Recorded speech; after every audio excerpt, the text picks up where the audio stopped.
Okay, so this was my original character. Let me go ahead and import the new character that I've retopologized.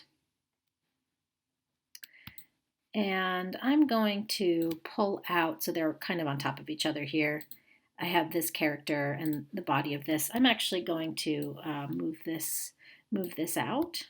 And let me take this low poly version, which if you remember, we had 40,000 faces in our first model. Now we're down to about 4,000. If I smooth it again, we still are 4 times lower than the original model. And now we can kind of look at the difference between these two models to really see how this flow works a whole lot better than this. When we go to animate, this will work much, much better.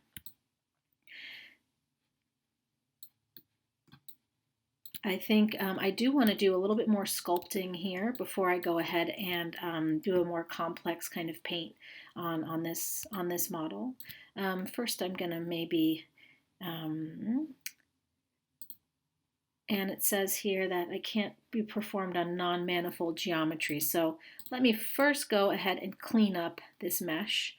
I'm going to go to Mesh, Clean Up here, and this is how we can kind of clean up some problems that might, this is a procedural way to clean up models that might have some issues. So I'm going to click this non-manifold geometry and clean up.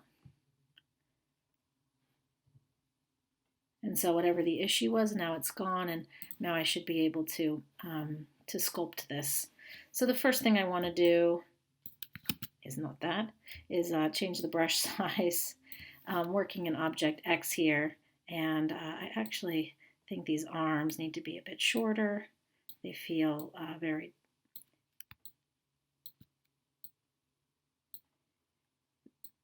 long, maybe too long.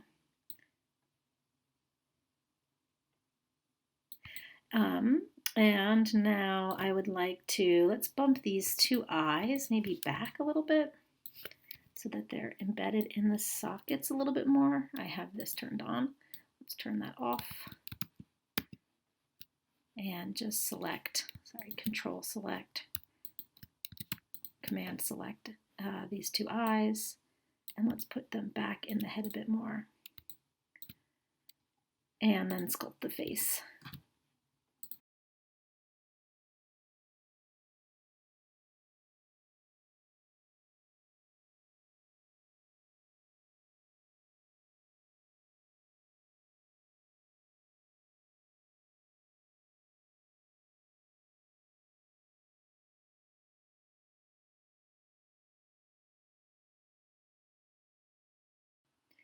I'm going to say that that's fine.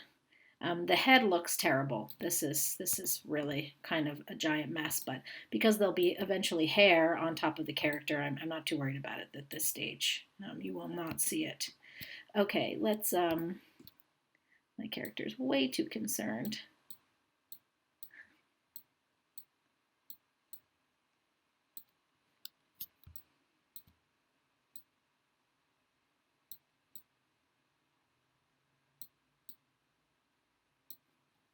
Okay, now I'm going to go ahead and repaint this.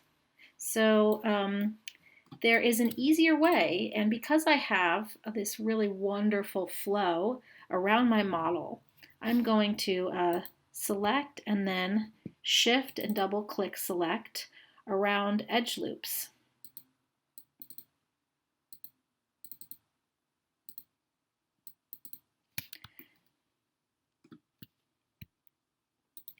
Now I can go to my paint selection mode, and let's add to that selection to paint the entire face.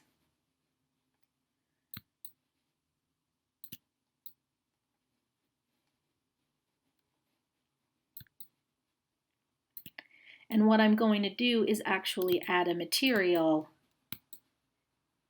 to each major part of this model. So the face will have its own material and its own texture, the shirt, the arms, the legs, and the feet.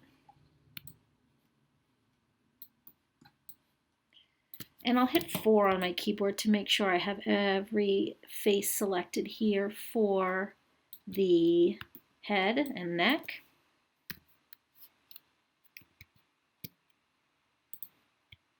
And let's add one more edge loop around.